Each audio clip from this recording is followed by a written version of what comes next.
সুলাইমান ছিলেন একজন শক্তিশালী ও ভয়ানক মানুষ এবং কেবল একটি বহুমূল্য উপহারই হয়তো তাকে খুশি করতে পারবে।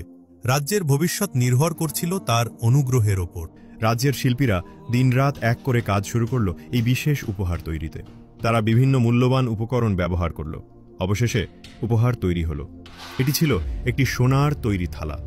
এর দুই পাশে ছিল সোনা ও রত্ন দিয়ে তৈরি দুটি নেকড়ে। রানী বিলকিস যখন এই চমৎকার এবং দামি উপহারটি দেখলেন, তিনি খুশি হলেন। তিনি তার দূতের প্রস্তুত হতে এবং সুলাইমানের কাছে এটি পৌঁছে দিতে বললেন।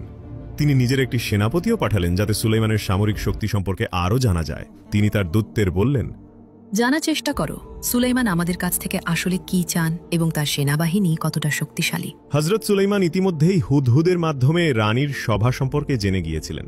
হুদহুদ যখন সীমান্তে ঘুরছিল তখন সে দূতের কাফেলা দেখতে পেল এবং দ্রুত সুলাইমানের কাছে ফিরে গিয়ে খবর দিল।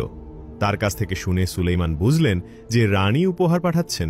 তিনি এটাও বুঝলেন রানীর আসল উদ্দেশ্য হল তার মনোভাব ও সৈন্যদের শক্তি যাচাই করা। তাই সুলাইমান আদেশ দিলেন তার সেনাবাহিনীকে প্রস্তুত হতে এবং সারিবদ্ধভাবে রানীর দূতদের গ্রহণ করতে হবে। তিনি কিছু মানুষও পাঠালেন তাদের অভ্যর্থনা জানাতে। হযরত সুলাইমানের একটি মাত্র উদ্দেশ্য ছিল, আমি চাই তারা আমার সঙ্গে দেখা করার আগেই নিজেদের পরাজিত মনে করুক। রানী বিলকিসের দূতেরা হঠাৎ এক বিশাল বাহিনীর সামনে এসে পড়ল।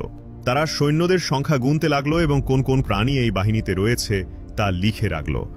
তাদের বিস্ময়ের সীমা রইল না যখন তারা দেখল সুলাইমানের সেনাবাহিনী কেবল মানুষের নয়, বরং সিংহ, বাঘ, হাতি, পাখি এবং আরও অনেক প্রাণী নিয়ে গঠিত। তারা আরও দেখল এই সেনাবাহিনী বাতাস ব্যবহার করে এক স্থান থেকে অন্য স্থানে চলাচল করতে পারে। তাদের চোখ বড় হয়ে গেল, মুখ হা হয়ে গেল বিস্ময়ে। এই বাহিনী ছিল একেবারেই আলাদা, মহিমাময় এবং ভয়ঙ্কর। তারা বুঝে গেল এমন বাহিনীর বিরুদ্ধে তারা কখনোই যুদ্ধ করতে পারবে না। যখন তারা লক্ষ্য করল কিছু অস্ত্র নিজেরাই নড়াচড়া করছে, তখন তাদের ভয় আরও বেড়ে গেল। তারা একে অপরের দিকে তাকিয়ে আতঙ্কের সঙ্গে প্রশ্ন করল, এটা কি? তাদের নিয়ে যে কর্মকর্তা ঘুরে দেখাচ্ছিল সে শান্তভাবে উত্তর দিলেন, এটা তো মাত্র কয়েকজন জিন সৈন্য যারা প্রভাতকালীন অনুশীলন করছে। দূতেরা বিস্মিত হয়ে গেল এবং তারা আরও উদ্গ্রীব হয়ে উঠল সুলাইমানের সঙ্গে সাক্ষাৎ করার জন্য।